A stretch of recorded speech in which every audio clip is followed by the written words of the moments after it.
কারো পৌষ মাস কারো সর্বনাশ কথাটি থাম্বনেইলে কেন ব্যবহার করেছি? কারণ হচ্ছে এই অলে কারো ভাগ্য খুলল এবং কারো ভাগ্য পুড়ল।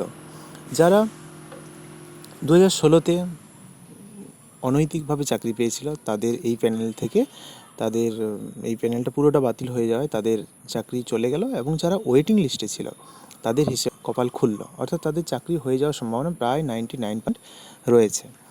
তো এখানে এই অর্ডারে কি বলা হয়েছে, যে সমস্ত ওএমআর সিটগুলো আপলোড করা হয়নি সেগুলো খুব তাড়াতাড়ি ওয়েবসাইটে আপলোড করে দিতে হবে। তারপর কি বলা হচ্ছে না, যারা ওএমআর সিট না দিয়েও যারা চাকরি পেয়ে গেছিলো তাদের কী করতে হবে না, তাদের টাকা ফেরত দিতে হবে 6 মাসের মধ্যে, 4 মাসের মধ্যে, এবং তাদেরকে 12% সুদের হারে 12% সুদের হারে তাদেরকে সেই টাকা রিটার্ন করতে হবে 4 মাসের মধ্যে।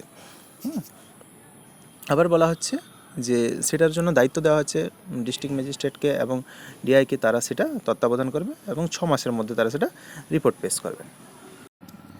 এই গেল যাদের ভাগ্য পোড়ার কথা বলছি তাদের। আর ভাগ্য খুলল, এখানে আরও একটা পক্ষ আছে, সেটা হচ্ছে যে ইলেকশান শেষ হওয়ার পর, ইলেকশানের রেজাল্ট বেরোনোর পর নতুন করে নোটিফিকেশান জারি হবে, সে কথাও পরিষ্কার করে পর্ষদ এখানে বলে দিয়েছে।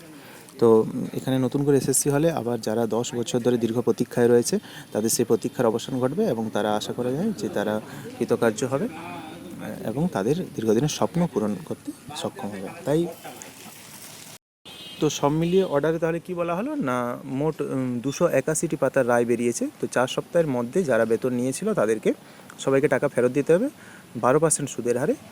সমস্ত প্রক্রিয়াকে বাতিল করা হয়েছে। আগামী 15 দিনের মধ্যে নতুন এসএসসি বিজ্ঞপ্তি প্রকাশিত হবে এবং তাতে 24,640 জনের ভেরিফিকেশান যে ভ্যাকেন্সি সেটাতে সবাই আবেদন করতে পারবে, এবং সবার ওএমআর সিট আপলোড করতে হবে কিছুদিনের মধ্যেই। ভোট পর্ব শেষ হয়ে যাওয়ার পর নতুন করে এসএসসি বিজ্ঞপ্তি প্রকাশ হবে।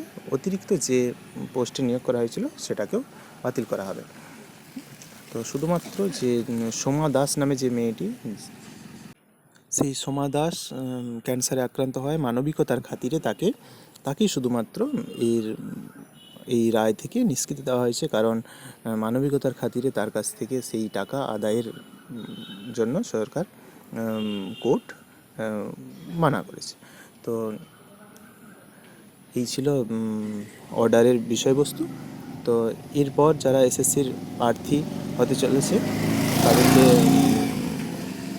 মনোযোগ সহকারে পড়তে হবে, এবং যে ফ্রেশ নিয়োগ হবে সেই নিয়োগে অবশ্যই পার্টিসিপেট করতে হবে এবং চাকরি পেতে হবে। এই উদ্যম নিয়ে পড়াশোনা শুরু করে দিতে হবে।